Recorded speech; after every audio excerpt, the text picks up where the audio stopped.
Hello and welcome everyone. Welcome to scholar food tech scholar के इस official YouTube channel पर मैं निकिता मिश्रा आप सभी का बहुत बहुत स्वागत करती हूँ। तो कैसे हैं आप सभी लोग, हमें बताइएगा। फ्रेंड्स, मैं बताना चाहूँगी कि आज ये हमारी 8th क्लास है। मैं आपको अभी प्रिजर्वेशन के बारे में बता रही हूँ, ठीक है, कि तो हम कैसे प्रिजर्व करते हैं, क्या क्या डिफरेंट मेथड्स होते हैं, क्या क्या हम प्रिजर्वेटिव्स उसमें यूज़ करते हैं, उन क्या रोल होते हैं, क्यों हम ऐसे प्रिजर्वेटिव यूज़ करते हैं, इन सभी के बारे में आपको एमसीक्यू के फॉर्मेट्स में साथ ही साथ फुल कॉन्सेप्ट के साथ मैं आपको बता रही हूँ, ठीक है। ये स्टूडेंट्स प्रिपरेशन कर रहे हैं FSSAI FSO NTO एग्ज़ाम्स की। FSO यानी कि central food safety officer and technical officer की, या साथ ही साथ फूड एनालिस्ट की, या स्टेट किसी भी स्टेट FSO के एग्ज़ाम्स की। तो उन सभी स्टूडेंट्स के लिए, उन सभी के लिए ये क्लास बहुत ही ज़्यादा इम्पोर्टेंट होगी, क्योंकि ये जितने भी क्वेश्चंस हम आपको करवा रहे हैं ये किसी न किसी एग्ज़ाम्स में पूछे जा चुके हैं। तो ये क्लास आपके लिए बहुत ही ज़्यादा इम्पोर्टेंट है, ठीक है। और मैं आपको बता दूं कि ये जो क्लासेस हो रही हैं ये बाइलिंगुअल है, यानी कि सिर्फ हिंदी या सिर्फ इंग्लिश ही नहीं, ये आपको दोनों यानी बोथ लैंग्वेज में आपको ये क्लासेस कराई जाती हैं, ठीक है। चलिए स्टार्ट करें हम अपनी क्लास को। इससे पहले हम क्लास को स्टार्ट करें, हम आपको बताना चाहते हैं ये हमारा जो ये चैनल है फूड टेक स्कॉलर, ये हमारी कोचिंग जो है एग्रीकल्चर एंड जीके का ही एक इनिशिएटिव है, और ये है हमारा एप्लीकेशन एग्रीकल्चर एंड जीके, जिनमें आपको जो भी प्रिपरेशन कर रहे हैं फूड सेफ्टी से रिलेटेड किसी भी एग्ज़ाम्स की, उन सभी के लिए, जो भी फूड साइंस से रिलेटेड एग्ज़ाम्स की किसी भी एग्ज़ाम्स की प्रिपरेशन कर रहे हैं, उन सभी को हमारे application per hour course section में सारे कोर्सेज आपको मिल जाएंगे। साथ ही साथ आपको टेस्ट सीरीज़ भी हमारे एप्लीकेशन पर प्रोवाइड कराई जाएगी। साथ ही साथ आपको कई सारे स्टडी मटेरियल्स भी आपको मिलेंगे। और मैं इसके अलावा बता दूं कि हमारे एप्लीकेशन पे कई सारे फ्री कोर्सेज भी आपको प्रोवाइड कराए जाते रहते हैं टाइमली, एंड हमारे एप्लीकेशन पर ही आपको डेली फ्री क्विजेज़ भी प्रोवाइड कराए जाते हैं, जो कि आपके लिए बहुत ही ज़्यादा हेल्पफुल होते हैं। इसके अलावा मैं आपको बता दूं कि आपको हमारे एप्लीकेशन पर ही ICAR के ई-नोट्स भी मिल जाएंगे, जो कि आप सभी के लिए बहुत ही ज़्यादा इम्पोर्टेंट होते हैं, क्योंकि ICAR के ई-नोट्स जो होते हैं वो बहुत ही हेल्पफुल होते हैं किसी भी बेसिक को क्लियर करने के लिए, है ना। और साथ ही साथ मैं आपको बता दूं कि हमारे सिलेबस के सेक्शन में जब आप जाएंगे तो आपको जितने भी एग्ज़ाम्स हो रहे हैं या जितनी भी वैकेंसीज़ आ रही है, उन सब का जो डिटेल्ड सिलेबस होता है वो आपको कहीं बाहर जाके खोजने की आवश्यकता नहीं पड़ेगी। आपको हमारे सिलेबस सेक्शन, हमारे एप्लीकेशन पे ही आपको ये प्रोवाइड हो जाएंगे। साथ ही साथ मैं आपको बता दूं कि हमारे यूट्यूब पे जितनी भी क्लासेस होती हैं, उन सभी क्लास के जो नोट्स हैं उनको आपको अगर उनकी PDF चाहिए तो उसके लिए आपको हमारे एप्लीकेशन को इंस्टॉल करना पड़ेगा, ठीक है। एप्लीकेशन को इंस्टॉल करने का लिंक आपको हमारे वीडियो के डिस्क्रिप्शन बॉक्स में मिल जाएगा। और इसके अलावा आप अपने मोबाइल फ़ोन के प्ले स्टोर में जाकर भी इसे डाउनलोड कर सकते हैं।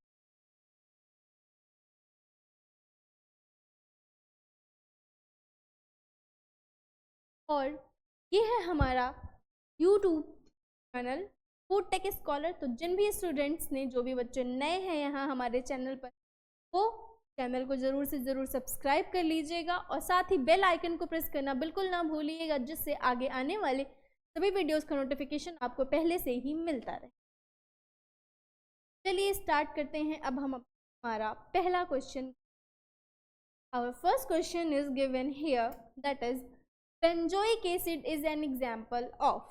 क्वेश्चन कह रहा है कि बेंजोइक एसिड में से किसका एक उदाहरण है। ऑप्शंस आपको दिए गए हैं। एंटीऑक्सीडेंट्स, क्या बेंजोइक एसिड एंटीऑक्सीडेंट्स का उदाहरण है, या ये सॉल्ट है यानी कि नमक है, या ये चिलेटिंग एजेंट्स है, या ये प्रिजर्वेटिव होता है। बेंजोइक एसिड किस चीज़ का एक एग्जाम्पल है।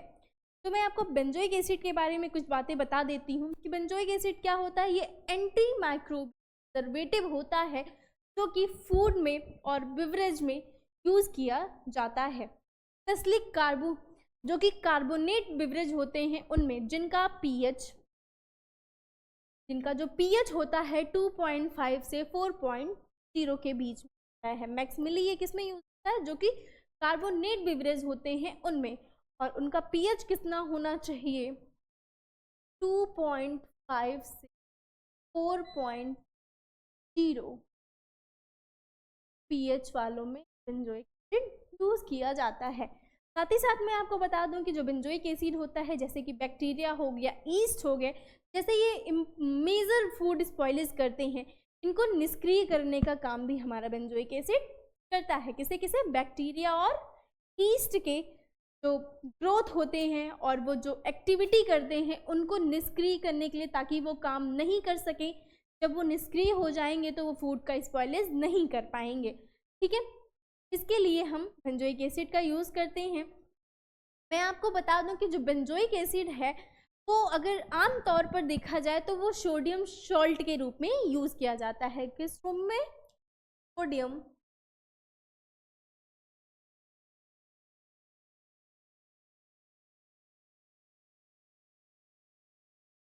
सॉल्ट, मेनली ये सोडियम सॉल्ट के रूप में यूज़ किया जाता है। इसके अलावा ये सोडियम बेंजोएट का यूज़ के फॉर्म में भी यूज़ किया जाता है। इसके अलावा ये सोडियम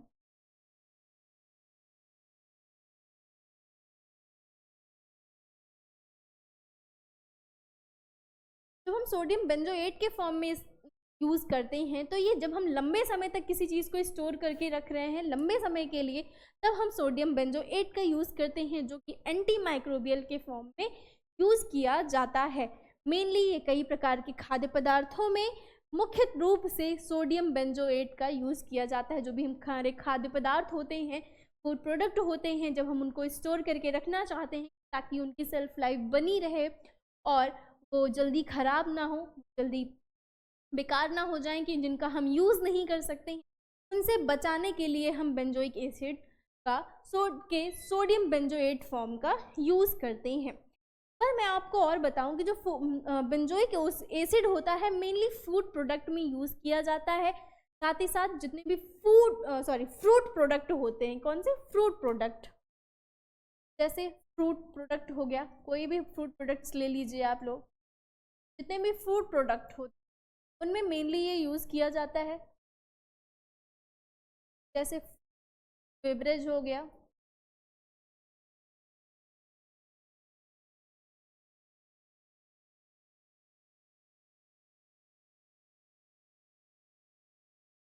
हो गए, ठीक है। इसके अलावा जैसे कुछ बेकरी प्रोडक्ट हो गया, तो देख लीजिए बेकरी प्रोडक्ट,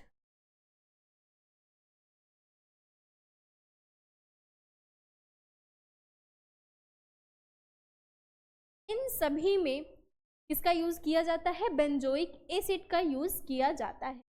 जैसे कि लैक्टिक एसिड है, लैक्टिक एसिड जो होता है वो नेचुरली किसी फ्रूट प्रोडक्ट में नहीं पाया जाता।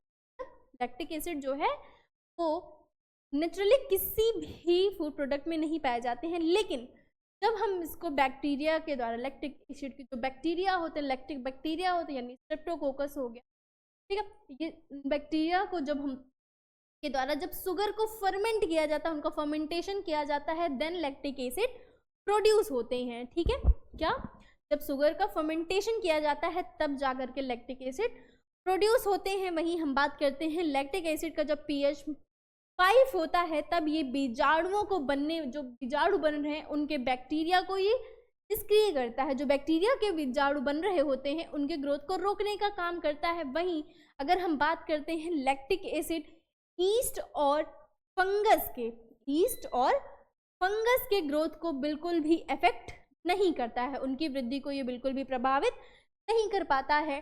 ठीक है, बेंजोइक एसिड की एक बात हम और बता दें कि जो बेंजोइक एसिड है प्राकृतिक रूप से ये किसमें पाया जाता है? जैसे क्रैनबेरीज हो गया, रास्पबेरीज हो गया, और स्ट्रॉबेरी हो गया, सिनेमॉन हो गया, क्लोव्स हो गए, और प्लम्स और फ्रूट्स में ये नेचुरली प्रेजेंट होते हैं। किसमें किसमें नोट कर लीजिए, क्रैनबेरीज,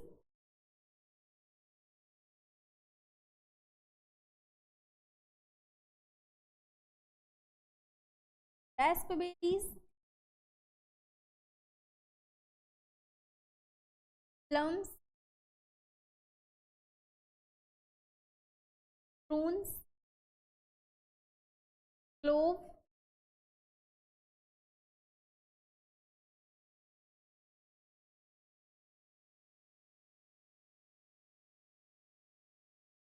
इन सभी में बेंजोइक एसिड है ये नेचुरली प्रेजेंट। कैसे प्रेजेंट होते हैं? नेचुरली।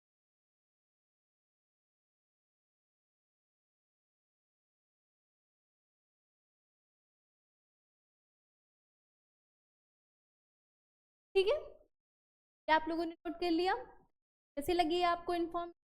चलिए अब हम समझ लेते हैं थोड़े से तो इनके ऑप्शंस दिए हुए हैं, इनके बारे में हम थोड़ा सा समझ लेते हैं कि क्या क्या ऑप्शंस दिए हुए हैं। पहला ऑप्शन आपको दिया है क्या? एंटीऑक्सीडेंट्स। क्या दिया हुआ है? एंटीऑक्सीडेंट। एंटीऑक्सीडेंट के बारे में मैंने कल आपको बताया था कि ये जो ऑक्सीडेशन के कारण खराब हो जाते हैं प्रोडक्ट, हमारे फूड प्रोडक्ट जो ऑक्सीडेशन की क्रिया की वजह से खराब हो जाते हैं, उनको रोकने के लिए हम किसका यूज करते थे? एंटीऑक्सीडेंट्स का। एंटीऑक्सीडेंट नेचुरली भी होता था और आर्टिफिशियली भी। इट मीन्स ये मैन मेड और नेचुरल प्रेजेंट सब्सटेंस होता है जो कुछ प्रकार के सेल डैमेज को रोकने का काम करता है। जैसे कि कुछ सेल्स होते हैं जिनको ये खराब कर देते हैं ऑक्सीडेशन की वजह से, उनको बचाने के लिए हम किसका यूज़ करते हैं? एंटीऑक्सीडेंट्स का यूज़ करते हैं। मैं आपको बता दूं कि जो एंटीऑक्सीडेंट्स होते हैं वो कई प्रकार के डिफरेंट प्रोडक्ट्स में पाए जाते हैं। जैसे वेजिटेबल्स में हो गया, फ्रूट्स में हो गए। ठीक है, नोट कर लीजिएगा, एंटीऑक्सीडेंट्स वेजिटेबल्स में,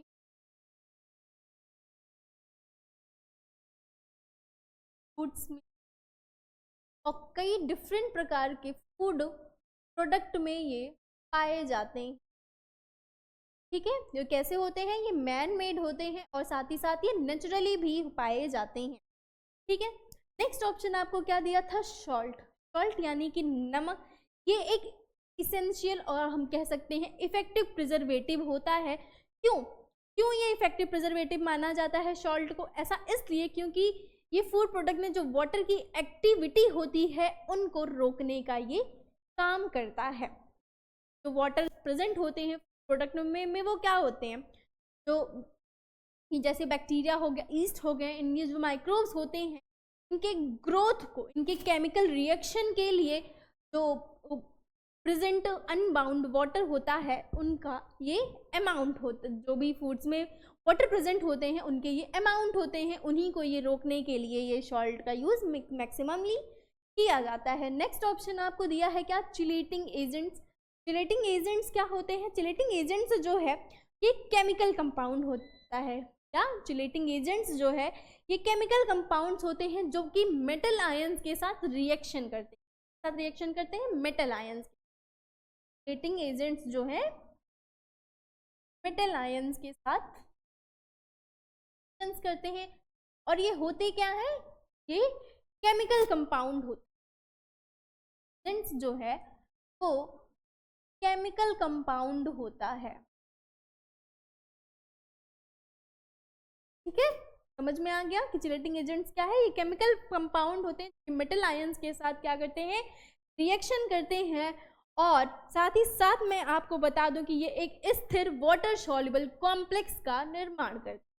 जब ये केमिकल कंपाउंड है, जब ये मेटल आयंस के साथ रिएक्शन करते हैं देन ये क्या करते हैं? एक स्थिर वाटर सॉल्युबल कॉम्प्लेक्स का निर्माण करते हैं। ठीक है, चिलेटिंग एजेंट्स के कई सारे नाम होते हैं, जैसे इसे चिलेटर्स भी कहा जाता है, चेलेंट्स भी कहा जाता है। इसके अलावा इसको स्क्वेस्ट्रेटिंग एजेंट्स के नाम से भी जाना जाता है। किसको? Chelating agents.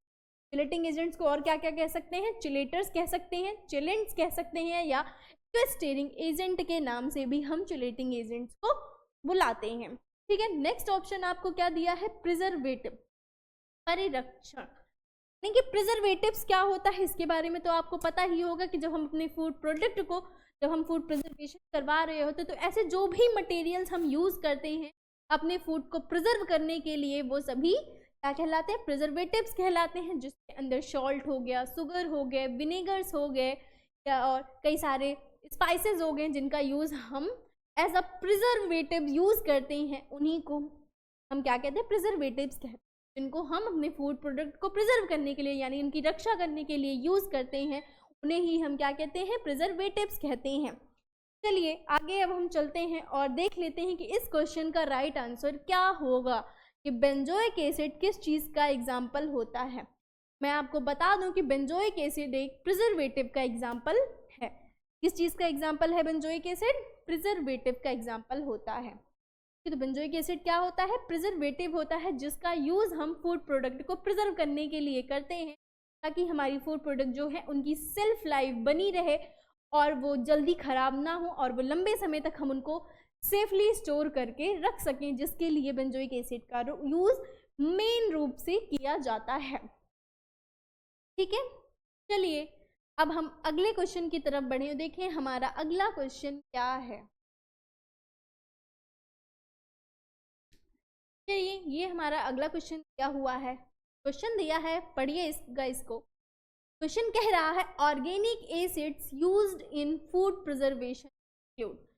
ऐसे कौन से ऑर्गेनिक एसिड है जो कि हम फूड प्रिजर्वेशन के टाइम पे करते हैं? खाद्य संरक्षण में प्रयुक्त कार्बनिक अम्लों में शामिल है। कौन कौन से कार्बनिक अम्ल हैं? जो ऑप्शंस आपको दिए हैं जिनका यूज़ हम फूड प्रिजर्वेशन के टाइम पे करते हैं। पहला ऑप्शन आपको दिया है सल्फ्यूरिक एसिड, सेकेंड ऑप्शन आपको दिया है बोरिक एसिड, थर्ड ऑप्शन है हाइड्रोक्लोरिक एसिड और फोर्थ ऑप्शन आपको दिया है क्या? Sorbic acid. ऑर्गेनिक एसिड्स की बात कर लें, जैसे लैक्टिक एसिड हो गया, एस्टिक एसिड हो गया, सिट्रिक एसिड हो गए और प्रोपियोनिक एसिड हो गया। ये सारे कैसे एसिड्स होते हैं? ऑर्गेनिक एसिड आते हैं। ये सारे कैसे एसिड्स होते हैं? ऑर्गेनिक एसिड्स होते हैं। वहीं अगर हम बात कर लेते हैं कि इस क्वेश्चन का राइट आंसर की अगर हम बात करें तो इस क्वेश्चन में जो ये सॉर्बिक एसिड है ये ऑर्गेनिक एसिड माना जाता है। वहीं और सॉर्बिक एसिड के बारे में मैं आपको बता दूं कि जैसे ये ईस्ट हो गए और बैक्टीरिया हो गए, ये इनके ग्रोथ को स्लो करने का काम करता है। क्या करता है? ये इनके ग्रोथ को स्लो करने का काम करता है। किसके ग्रोथ को? ईस्ट और बैक्टीरिया के ग्रोथ को स्लो करने का काम करता है। इस वजह से इसका यूज मैक्सिमली प्रोसेस्ड प्रोडक्ट में किया जाता है, जैसे प्रोसेस्ड चीज़ हो गया, बेकरी प्रोडक्ट हो गए और फ्रूट प्रोडक्ट हो गए, जैसे fruit juice, fruit beverage, pines, pastry और बेकरी प्रोडक्ट में हम मैक्सिमली किसका यूज़ करते हैं? सॉर्बिक एसिड्स का यूज़ करते हैं एज अ प्रिजर्वेटिव, जिसकी वजह से फूड्स की जो सेल्फ लाइफ होती है वो ख़राब नहीं होती है। फ्रूट्स में हो गया, वेजिटेबल्स में हो गए। इनके अलावा ये कुछ मीट्स में भी इनका यूज़ किया जाता है, जैसे फिश प्रोडक्ट होते हैं, फिश प्रोडक्ट में भी इसका यूज़ करते हैं। और कुछ मीट होते हैं, इनमें तो मेनली रूप से सॉर्बिक एसिड का यूज़ प्रिजर्वेशन के लिए किया जाता है। ठीक है, अगर आप नोट करना चाहें तो नोट कर सकते हैं। इसमें फ्रूट जूस,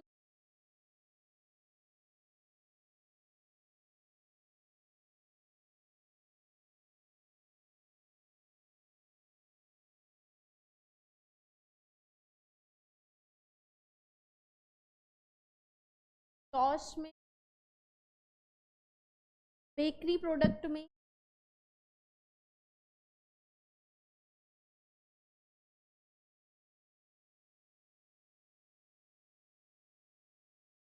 प्रोसेस्ड चीज़ में,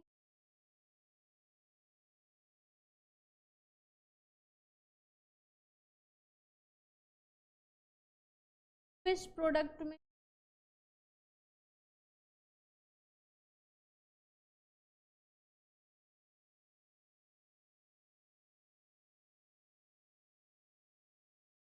सम मीट।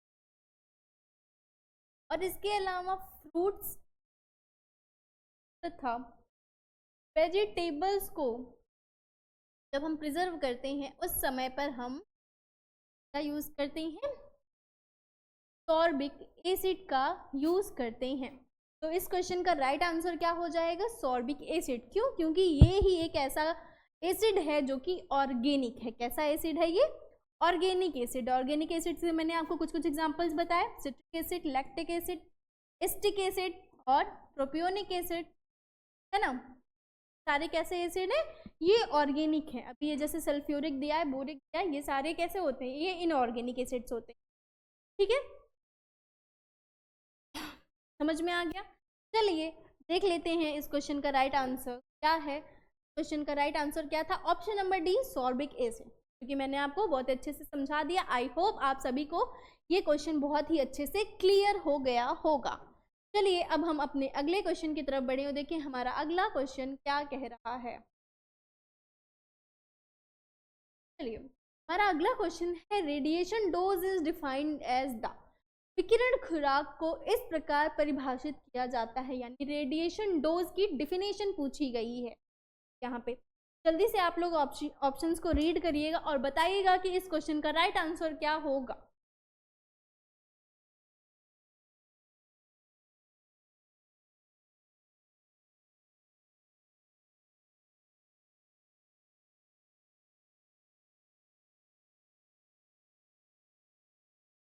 चलिए स्टार्ट करते हैं।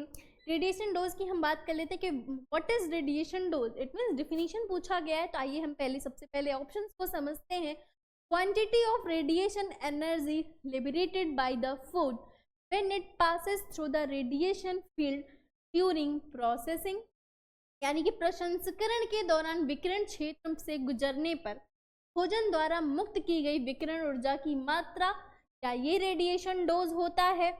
या फिर ऑप्शन नंबर बी दिया है, quantity of radiation energy scattered by the food when it passes through radiation field processing, या प्रोसेसिंग के दौरान जब विकिरण क्षेत्र से गुजरते समय भोजन द्वारा बिखरी विकिरण ऊर्जा की मात्रा, क्या ये रेडिएशन डोज की डिफिनीशन है?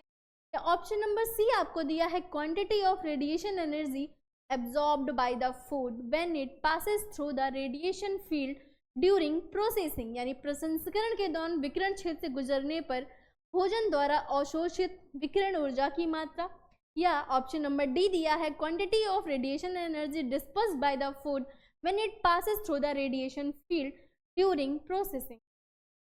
में से कौन सा ऑप्शन सही होगा आपको इस क्वेश्चन में बताना होगा हमको। तो जल्दी से मैं आपको बता देती हूँ कि जो रेडिएशन होता है, जो जिनकी वेवलेंथ 200 नैनोमीटर से कम होती है, उन्हीं का यूज़ हम फूड प्रिजर्वेशन में करते हैं। जब हम फूड प्रिजर्वेशन करवा रहे होते हैं तो उस समय जब किसी रेडिएशन का हम यूज़ करते हैं तो हमें इस बात को ध्यान देना होगा, उनके जो रेडिएशन वेवलेंथ हो वो लेस देन नहीं होनी चाहिए, 200 ने से कम होनी चाहिए। रेडिएशन वेवलेंथ कर लीजिएगा,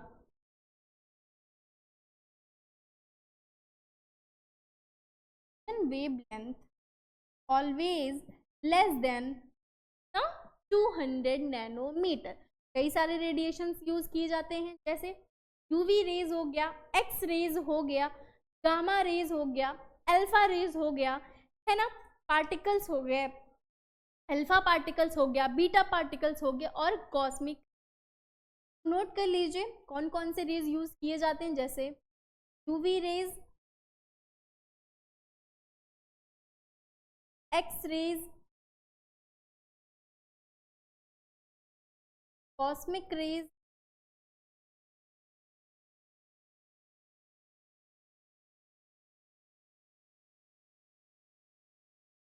अल्फा पार्टिकल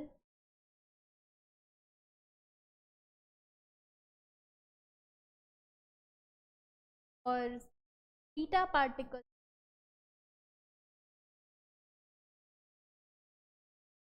सभी का यूज करते हैं, है ना। चलिए मैं आपको एक चीज़ और बता दूं कि जो रेडिएशन की डोज होते हैं उनकी अगर यूनिट की बात की जाए तो यूनिट ऑफ रेडिएशन डोजेस क्या होंगी? रेड। यूनिट अगर पूछी जाए डोजेस की, यूनिट की अगर बात की जाए तो वो किस में मेजर किया जाता है? वो मेजर किया जाता है रेड में। रेड में यूज। वहीं अगर भी कभी कभी क्वेश्चन पूछा जाए कि 1 मेगा रेड कितने के बराबर होता है, कुछ पूछा जाता है कभी कभी क्या कि 1 मेगा रेड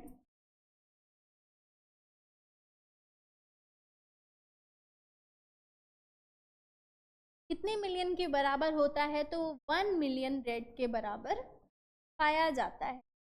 1 मिलियन रेड के बराबर पाया जाता है। वहीं अगर 1 ग्रे की बात करते हैं, क्योंकि 1 ग्रे की बात करते हैं तो उनमें 100 रेड्स पाए जाते हैं। 1 ग्रे में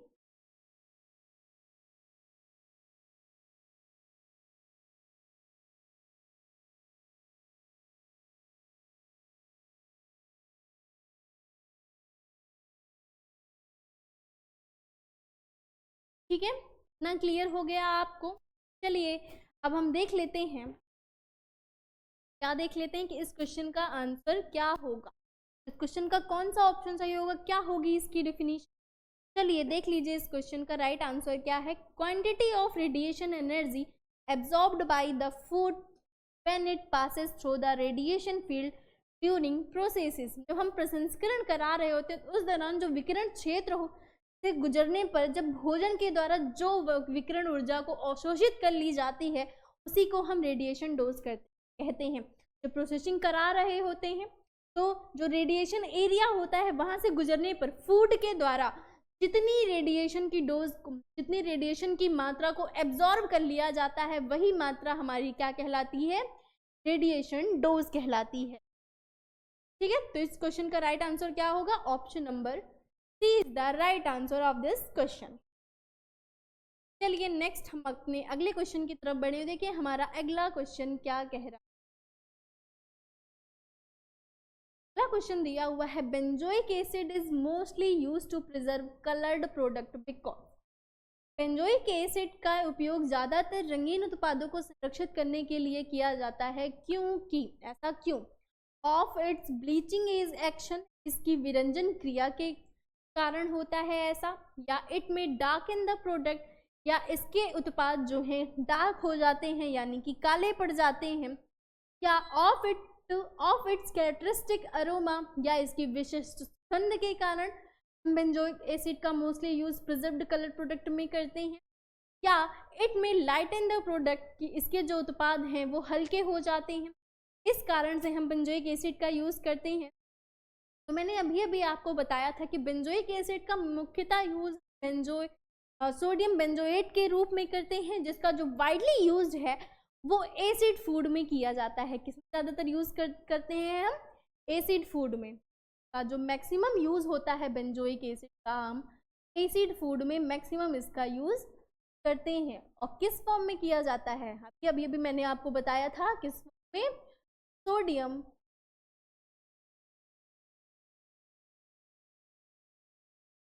बेंजोएट के फॉर्म का यूज वाइडली रूप से किया जाता है। अब ये क्वेश्चन हमारा कह क्या रहा था कि जैसे कि जो जूस होते हैं उनको जब हम फर्मेंटेट कराते हैं तो उस टाइम पे ये क्या करते हैं, बेंजोइक एसिड उनको डीले करने का काम करते हैं। जो जूसेस होते हैं उनका जब हम फर्मेंटेशन करवा रहे होते हैं और उस समय पे हम जब बेंजोइक एसिड यूज किए रहते हैं तो फ्रूट जूस को डीले करने का, ये फर्मेंटेशन को डीले कराने का ये काम करता है। ठीक है, जैसे लंबे समय से हम किसी बेंजोइक एसिड को यूज करें तो वो करता क्या है, वो जो हमारे फ्रूट प्रोडक्ट होते हैं उनको ये डार्कन करने का काम करता है, यानी कि वो काला कर देता है। ठीक है, वो डार्क कर देता है। आमतौर पर अगर हम बात करते हैं कि जब हम इसका यूज करते हैं फ्रूट प्रोडक्ट में तो ये प्राकृतिक रंगों, जैसे जिनमें फूड प्रोडक्ट में प्राकृतिक रंग पाए जाते हैं, जैसे कि एंथोसाइनिन पिगमेंट्स पाए जाते हैं, जिनमें एंथोसाइनिन की वजह से क्या होता है, जिस भी फूड प्रोडक्ट में पाए जाते हैं रेड कलर पाया जाता है ना, इसके लिए ये होते हैं, माने जाते हैं रेड कलर के। ये कह रहा है कि बेंजोइक एसिड का यूज जो है हम मेनली कलर्ड प्रोडक्ट में करते हैं, जैसे कि टोमेटो हो गया, इन सब में क्या पाया जाता है, एंथोसाइनिन पिगमेंट पाया जाता है, जैसे टोमेटो हो गया, बीट रूट हो गया, जामुन हो गया, प्लम हो गए, तरबूज हो गया, या स्ट्रॉबेरी, इन सभी में एंथोसायनिन पिगमेंट होता है। जब हम बेंजोइक एसिड का यूज़ करते हैं तो ये करता क्या है, जब लंबे समय तक हम बेंजोइक एसिड का यूज़ करते रहते हैं तो ये करते क्या है, इनको फूड को क्या करने का काम करते हैं, डार्कन करने का काम करते हैं। तो आइए देख लेते हैं इस क्वेश्चन का राइट आंसर क्या है। Option number B, it may darken the product, इससे उत्पाद का रंग कैसा हो जाता है, काला पड़ जाता है। इस क्वेश्चन का राइट आंसर क्या हो गया, option number the right answer of this question. चलिए तो बताइएगा क्या आप लोगों को ये क्वेश्चन समझ में आया। चले अब हम लोग नेक्स्ट अपने अगले क्वेश्चन की तरफ बढ़ें और देखें हमारा अगला क्वेश्चन क्या है।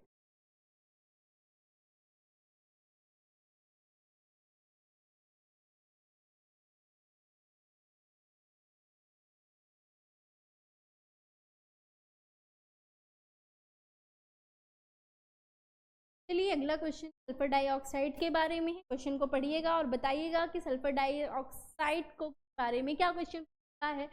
Sulphur dioxide can not be used to preserve naturally coloured juice because of it. Sulphur dioxide का यूज प्राकृतिक रूप से रंगीन जूस को करने के लिए नहीं किया जाता है, ऐसा क्यों? क्योंकि कहा गया है कैरेक्टरिस्टिक फ्लेवर, विशिष्ट स्वाद के कारण, कैरेक्टरिस्टिक अरोमा, विशिष्ट सुगंध की वजह से, या लिबरेशन ऑफ CO2 या CO2 से मुक्त होने की वजह से, या ब्लीचिंग एक्शन या विरंजन क्रिया के कारण हम CO2 का यूज नहीं करते। जैसे कि अगर हम पूछा जाए, इसमें कहा गया कि नेचुरल कलर सल्फर डाइऑक्साइड किसमें किसमें नहीं यूज, तो ऐसे जो भी प्रोडक्ट होते हैं जो कि नेचुरली कलर्ड होते हैं, जो कि नेचुरली कलर्ड जूस हो गया, जैसे प्रोडक्ट होते हैं जैसे कि हो गया जामुन, पोमीग्रेनेट हो गया, स्ट्रॉबेरीज हो गई, ग्रेप्स हो गया, प्लम हो गया, उन पे सल्फर डाइऑक्साइड की मात्रा क्या होती है, ब्लीचिंग एक्शन नहीं यूज। इसमें क्या होता है, क्यों नहीं यूज करते हैं इसमें, क्योंकि ब्लीचिंग एक्शन होता है, इस वजह से कलर्ड फ्रूट प्रोडक्ट में सल्फर डाइऑक्साइड का यूज बिल्कुल भी नहीं करते। ऑप्शंस मैंने आपको क्या क्या बताया, स्ट्रॉबेरी हो गया, जामुन हो गए और पोमीग्रेनेट हो गया, और जितने भी कलर्ड फ्रूट जूस होते हैं उन सभी में हम सल्फर डाइऑक्साइड का यूज नहीं करते हैं। ऐसा क्यों, सिर्फ और सिर्फ उसके ब्लीचिंग एक्शन की वजह से ऐसा नहीं किया जाता है। वहीं अगर हम बात कर लें कि सल्फर डाइऑक्साइड का यूज हम करते कहाँ कहाँ पे हैं, जैसे कि अगर अभी कोई जूस है उनको हमें प्रिजर्व करना है उसके लिए करते हैं, साथ ही साथ पल्प के लिए, नेक्टर के लिए, स्क्वैश के लिए और क्रश के लिए, उन सभी स्थानों पर हम किसका यूज़ करते हैं, सल्फर डाइऑक्साइड का यूज़ करते हैं। जैसे कि बैक्टीरिया हो गया, मोल्ड हो गए, इनके खिलाफ, इनको रोकने के लिए, इनकी ग्रोथ को रोकने के लिए भी हम सल्फर डाइऑक्साइड का यूज़ करते हैं, ताकि ये जो एंजाइम्स होते हैं उनकी एक्टिविटी को ये क्या कर सके, रोक सकें। साथ ही साथ मैं आपको बताऊं कि सल्फर डाइऑक्साइड को जो है ये एक एंटीऑक्सीडेंट और ब्लीचिंग एक्शन का यूज करता है, यानी कि इसको एंटीऑक्सीडेंट के रूप में और ब्लीचिंग एजेंट्स के रूप में हम सल्फर डाइऑक्साइड्स का यूज करते हैं। तो और एक चीज़ मैं आपको बता दूं कि जो हमारा सल्फर डाइऑक्साइड होता है इनको सामान्यतः सल्फाइड के रूप में, मेटाबाइसल्फाइड्स के रूप में उपयोग किया जाता है, जिसमें सल्फाइड के फॉर्म पे और मेटाबाइसल्फाइड के फॉर्म में हम सल्फर डाइऑक्साइड का यूज मैक्सिमली करते रहते हैं। ओके, तो आइए देखते हैं इस क्वेश्चन का राइट आंसर क्या होगा। Option number D, bleaching action. मैंने आपको बताया ना कि ब्लीचिंग एक्शन की वजह से जितने भी कलर्ड प्रोडक्ट होते हैं उनमें हम सल्फर डाइऑक्साइड का यूज नहीं करते। ओके, चलिए अब हम अपने अगले क्वेश्चन की तरफ बढ़े और देखिए हमारा अगला क्वेश्चन क्या कह रहा है। अगला क्वेश्चन है, which of the following acid will have higher bacteriostatic effect at a given pH. निम्नलिखित में से किस अम्ल का किसी दिए गए पीएच पर उच्च जीवाणु स्थैतिक प्रभाव होगा? क्या वो एसिटिक एसिड में होगा, या टार्टिक एसिड में होगा, या सिट्रिक एसिड में, या फिर मैलिक एसिड में होगा? जल्दी से आपको आंसर देना है कि क्या होगा इस क्वेश्चन का राइट आंसर।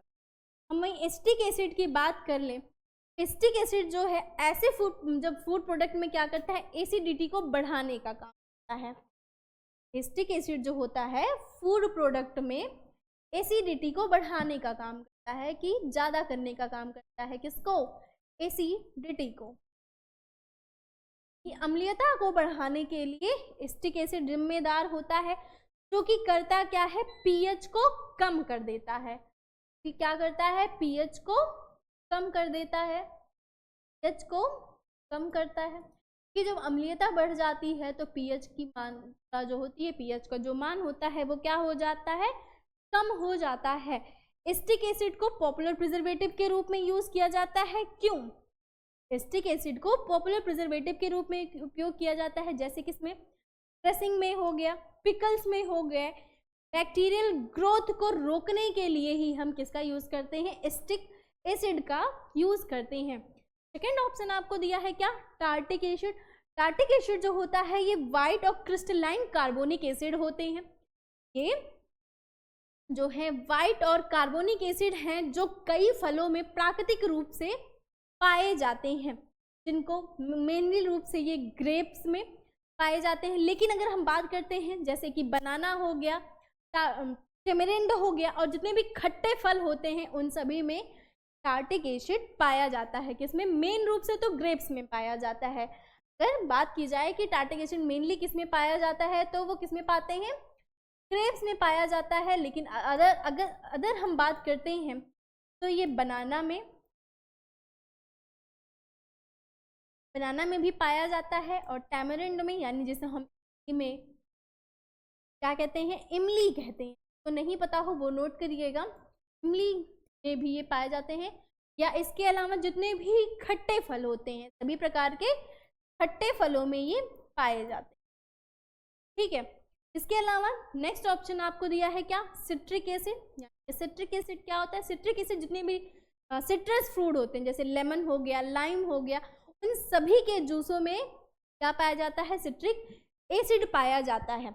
सिट्रिक एसिड के अंदर जूस के अंदर क्योंकि एंटीऑक्सीडेंट्स पाए जाते हैं, तो इस वजह से एंटीऑक्सीडेंट गुण होने की वजह से, इनकी एंटीऑक्सीडेंट क्वालिटी होने की वजह से ही हम सिट्रिक एसिड को हम जब औषधि बनाते हैं, औषधि को तैयार करते समय हम किसका यूज करते हैं, सिट्रिक एसिड का यूज औषधियों में भी किया जाता है। क्यों? क्योंकि ये सक्रिय अवयव को क्या करते हैं, स्थिर करने का काम करते हैं, और फिर ये परिरक्षक के रूप में प्रयोग किए जाते हैं।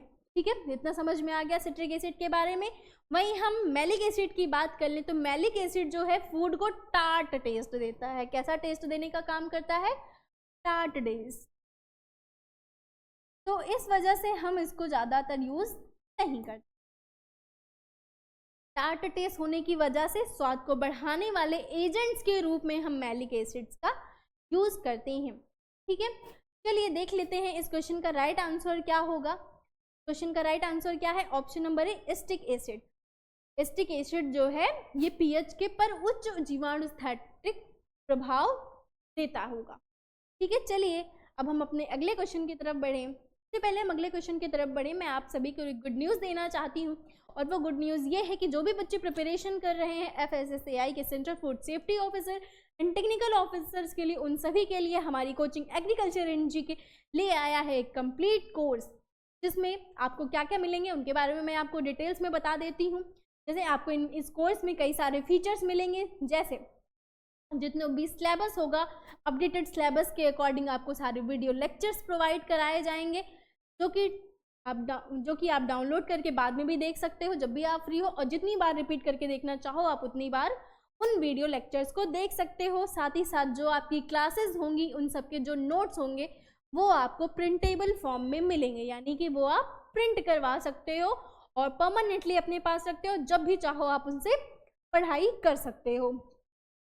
के अलावा आपको फुल लेंथ मॉक टेस्ट भी हमारे एक्सपर्ट्स जो कि रेडी करते हैं वो आपको प्रोवाइड कराया जाएगा। साथ ही साथ मैं आपको बता दूं कि इस एग्ज़ाम्स के लिए आपको जो सिलेबस होगा उनकी ई बुक्स भी आपको प्रोवाइड कराई जाएगी, जो कि आप प्रिंट करवा सकते हो, और इस कोर्स के अंतर्गत ही आपको जो कि प्रीवियस ईयर क्वेश्चन पेपर हैं वो भी आपको यहाँ पे मिलेंगे, जिनको जो भी बच्चे हमारे साथ जुड़ करके ये प्रिपरेशन करना चाहते हैं और ये कंप्लीट कोर्स को परचेज करना चाहते हैं, उन सभी को इसको परचेज करने के लिए सबसे पहले हमारे एप्लीकेशन एग्रीकल्चर एंड जीके को इंस्टॉल करना पड़ेगा, जिसको आप हमारे वीडियो के डिस्क्रिप्शन बॉक्स में जा कर के डायरेक्टली लिंक से आप इन्हें डाउनलोड कर सकते हो, या इसके अलावा आप अपने मोबाइल फ़ोन के प्ले स्टोर में जा कर के भी एग्रीकल्चर एंड जीके एप्लीकेशन को इंस्टॉल कर सकते हो और हमारे साथ इस कोर्सेज में जुड़ सकते हो। और हमारे साथ इस कोर्सेज में जुड़ने के लिए आपको सिर्फ और सिर्फ पे करना होगा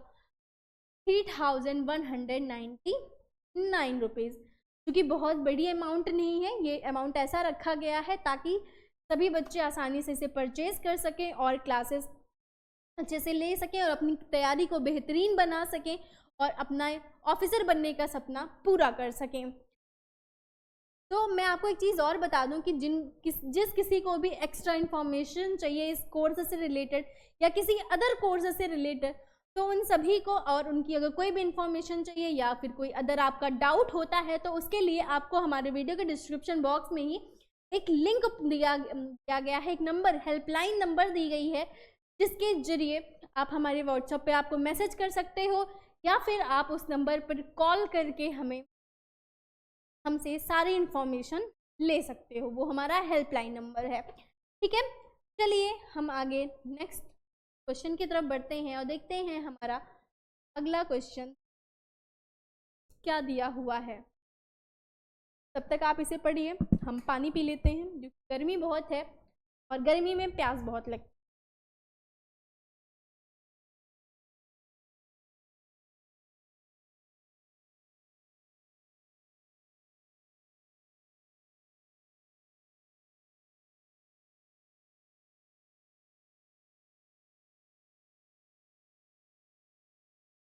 चलिए हम क्वेश्चन पढ़ते हैं। क्या क्वेश्चन दिया हुआ है? सॉर्बेट्स and बेंजोएट्स preservatives are most active at following pH of food system। सॉर्बेट्स और बेंजोएट्स परिरक्षक होते हैं, वो खाद्य प्रणाली में निम्नलिखित पीएच पर सबसे अधिक सक्रिय।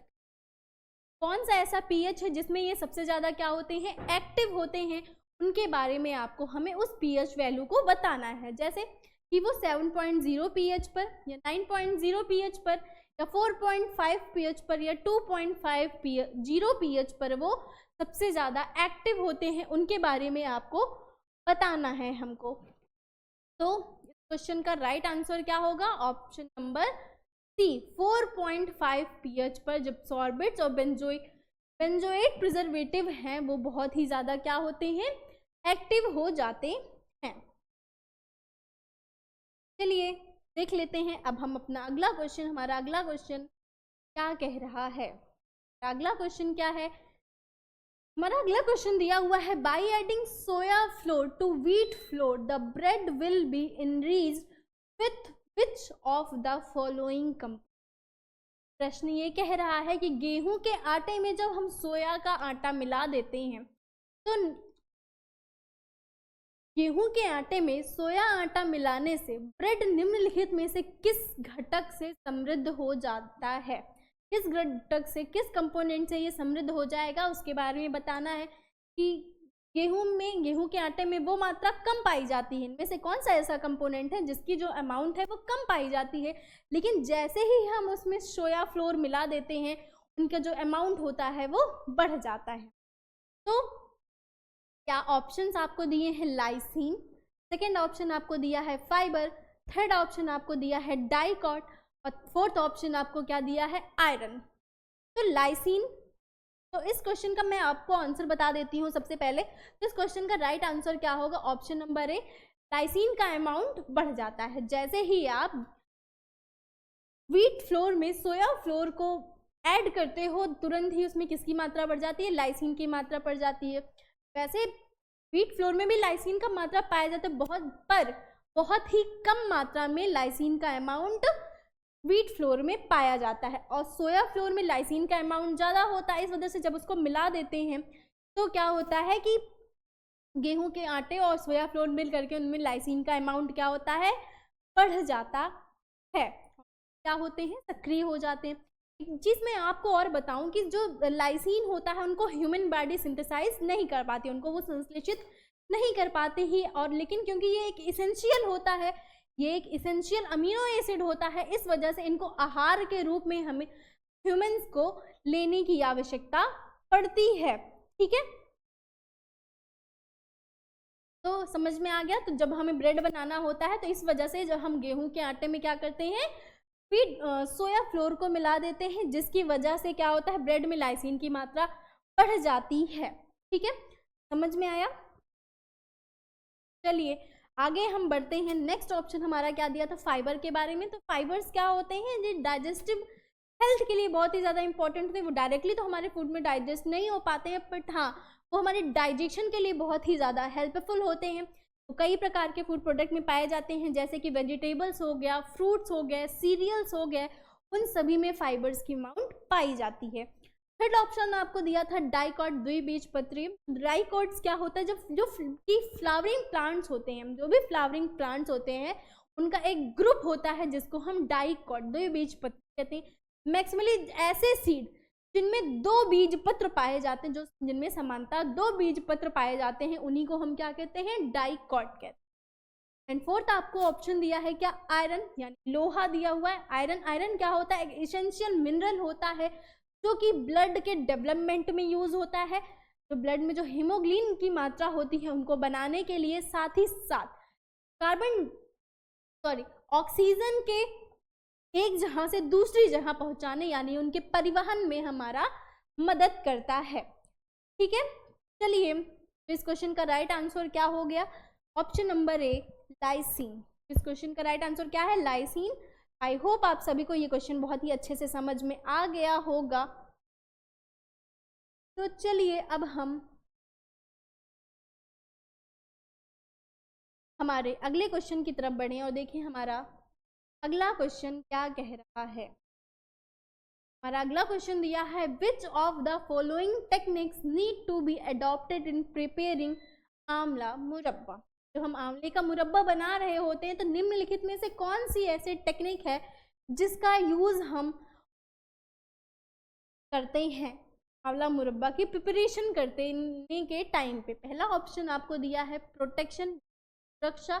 क्या ये वो टेक्निक होती है जिसका यूज हम आंवला मुरब्बा बनाते समय करते हैं, या शील्डिंग, परिरक्षण का, या डिकम्पोजिशन, अपघटन का, या पास्चुराइजेशन, पास्चुरीकरण का हम यूज करते हैं आंवला के मुरब्बा को बनाते समय। तो मैं आपको बता दूं कि जैसे ये प्रोटेक्शन दिया है, सुरक्षा, कोई भी ऐसी टेक्निक नहीं होती है जिसका हम यूज करें। प्रोटेक्शन का मतलब सिर्फ आप इतना समझ सकते हो, ऐसा तात्पर्य होता है कि जिस समय पे हम आंवला का मुरब्बा बना रहे हैं, तो हमें ये ध्यान रखना होगा कि जो आंवला है वो बिल्कुल भी खराब ना होने पाए, उन पे किसी भी तरीके के पेस्ट, इंसेक्ट अटैक ना करे, उन पे किसी तरीके का धूल ना पड़े, वो साफ रहे और वो किसी भी प्रकार से खराब ना हो। सिर्फ इतना करना ही ये प्रोटेक्शन का अर्थ होता है। प्रोटेक्शन कोई भी स्पेसिफिक टेक्निक नहीं मानी जाती है। वहीं अब हम बात कर लेते हैं सील्डिंग की, परिरक्षण की। परिरक्षण ही वो चीज़ वो ऐसी टेक्निक है जिसका यूज़ हम आंवला के मुरब्बा के प्रिपरेशन करते समय यूज़ करते हैं। और ये करता क्या है कि ये प्रोडक्ट को एयर टाइट कंटेनर में सील कराने के लिए यूज़ किया जाता है, जिससे कि जो आंवले की जो क्वालिटी होती है वो बनी रहती है, उनका जो फ्रेशनेस है वो सुरक्षित रहता है। उसकी वजह से हम सील्डिंग का यूज़ करते हैं। नेक्स्ट एक ऑप्शन आपको दिया है डीकम्पोजिशन, अपघटन के बारे में। तो डीकम्पोजिशन जो है ये कार्बोनिक मटेरियल को तो डिकम्पोज करने के लिए यूज़ किया जाता है। ये क्या होते हैं, कार्बनिक मटेरियल को डिकम्पोज कर देते हैं। ठीक है, भोजन को तैयार करते समय इनका कोई भी उपयोग नहीं होता, बल्कि ये करते क्या है, भोजन को खराब करने के लिए यूज़ किए जाते हैं। ठीक है, तो इसलिए हमें ये ध्यान देना होगा कि जब हम भोजन को तैयार कर रहे हैं, हम उनमें कोई किसी भी प्रकार का डीकम्पोजिशन ना होने पाए, तो इनसे हमें अपने फूड को बचाने की आवश्यकता होती है। और फोर्थ ऑप्शन आपको दिया है क्या, पास्चुराइजेशन, यानी कि पास्चुरीकरण। तो पास्चुराइजेशन जो होता है, पास्चुरीकरण होता है क्या कि ये करते क्या है, हार्मफुल बैक्टीरिया से फूड प्रोडक्ट को बचाने का काम करते हैं, ताकि जो हमारा फूड प्रोडक्ट है उनकी जो सेल्फ लाइफ है वो बढ़ाई जा सके, और उनको काफ़ी लंबे समय तक सुरक्षित रखा जा सके। और इसका क्या होता था कि ये फूड प्रोडक्ट को क्या करते थे, एक स्पेसिफिक टेम्परेचर पर कुछ निश्चित समय के लिए गर्म किए जाते थे। मेनली ये मिल्क के लिए और जूस के लिए, क्योंकि ये लिक्विड प्रोडक्ट के लिए ज़्यादा यूज़ किए जाते हैं। तो इस टेक्निक का यूज़ आंवला के मुरब्बा बनाते समय कहीं पे भी यूज़ नहीं किया जाता है। तो आई होप इस क्वेश्चन का राइट आंसर आपको समझ में आ गया होगा कि इस क्वेश्चन का राइट आंसर क्या है। आइए देख लेते हैं इस क्वेश्चन का right answer. Answer number B, sealing. तो इसमें किसका यूज़ किया जाता है, सील्डिंग का यूज़ हम करते हैं। तो क्वेश्चन आपको समझ में आ गया कि आंवला का मुरब्बा जिस समय हम बना रहे हैं, उनकी जो हम प्रिपरेशन कर रहे होते हैं, उस समय सील्डिंग टेक्निक का हम यूज़ करते हैं। प्रोटेक्शन, क्योंकि ये कोई भी टेक्निक नहीं है, डिकम्पोजिशन भी नहीं, और पास्चराइजेशन तो बिल्कुल भी नहीं यूज़ किया जाता है। ठीक है, तो चलिए अब हम अपने अगले क्वेश्चन की तरफ बढ़ें और देखिए हमारा अगला क्वेश्चन क्या है। अगला क्वेश्चन दिया गया है, lead chromate is a common adulterant found in. Lead chromate एक सामान्य मिलावट है जो निम्न में पाया जाता है। तो किसमें यूज़ किया जाता है, वाटर में, सॉफ्ट ड्रिंक में, टर्मरिक में या फिर ऑयल में। लेड क्रोमेट का जो कि एडल्ट्रेंट है, जिनको हम मिलावट करते हैं, तो वो किस में करते हैं, क्या वो वाटर में करते हैं यानी कि पानी में, या सॉफ्ट ड्रिंक में, या शीतल पेय कह सकते हो आप, या टर्मरिक यानी कि हल्दी में, या फिर ऑयल यानी कि तेल में। तो वाटर की हम बात कर लें, पानी में लेड क्रोमेट का कोई भी हम मिलावट नहीं कर सकते हैं, उनमें लेड क्रोमेट की कोई भी मात्रा नहीं होती है। वहीं सॉफ्ट ड्रिंक की बात कर लेते हैं, तो सॉफ्ट ड्रिंक में केमिकल्स हाँ मिलाए जाते हैं, पर उनमें लेड क्रोमेट तो नहीं मिलाया जाता है। तो लेड क्रोमेट सॉफ्ट ड्रिंक में भी नहीं यूज़ होता है। टर्मरिक की हम बात करते हैं, तो टर्मरिक को कलर देने के लिए, उनके कलर को इन्हेंस करने के लिए हम लेड क्रोमेट का यूज़ करते हैं। बाद में आपको बता दूं कि जो लेड क्रोमेट है वो एक टॉक्सिक सब्सटेंस होता है। कैसा सब्सटेंस होता है, टॉक्सिक सब्सटेंस होता है, जो कि हमारे हेल्थ के लिए बहुत ही ज़्यादा हार्मफुल होता है, जिनका यूज़ करना बिल्कुल भी अच्छा नहीं है। और साथ ही साथ मैं आपको बता दूं कि लेड क्रोमेट का यूज़ करना इलीगल माना गया है और ये बहुत ही ज़्यादा डेंजरस होता है। फिर भी कई सारे मार्केट में जो हल्दी बिक रहे हैं, हल्दी के जो पैकेट्स होते हैं, उनमें उनको कलर के बढ़ाने के लिए लेड क्रोमेट का यूज़ का अमाउंट उसमें पाया जाता है। नेक्स्ट ऑप्शन दिया है आपको क्या, ऑयल। ऑयल में भी किसी भी तरीके के लेड क्रोमेट का मिलावट नहीं किया जाता है। तो इस तरीके से इस क्वेश्चन का राइट आंसर क्या हो जाएगा, ऑप्शन नंबर सी इस क्वेश्चन का राइट आंसर हो जाएगा, that is turmeric. Lead chromate को मिलावट के रूप में हम किस में यूज़ करते हैं, टर्मरिक में उनके कलर को इन्हेंस करने के लिए यूज़ किया जाता है। ठीक है, तो इस क्वेश्चन का राइट आंसर क्या हो गया, option number C, turmeric. Turmeric आप सभी को पता है, हम सभी लोग इसके औषधीय गुणों की वजह से इसको जानते हैं। सभी के घरों में, किचन में तो ये मैक्सिमम मिल जाएगा, साथ ही साथ पूजा की अलमारी पे भी, क्योंकि इनका हल्दी को हम पूजा में भी बहुत मुख्य रूप से प्रयोग करते हैं।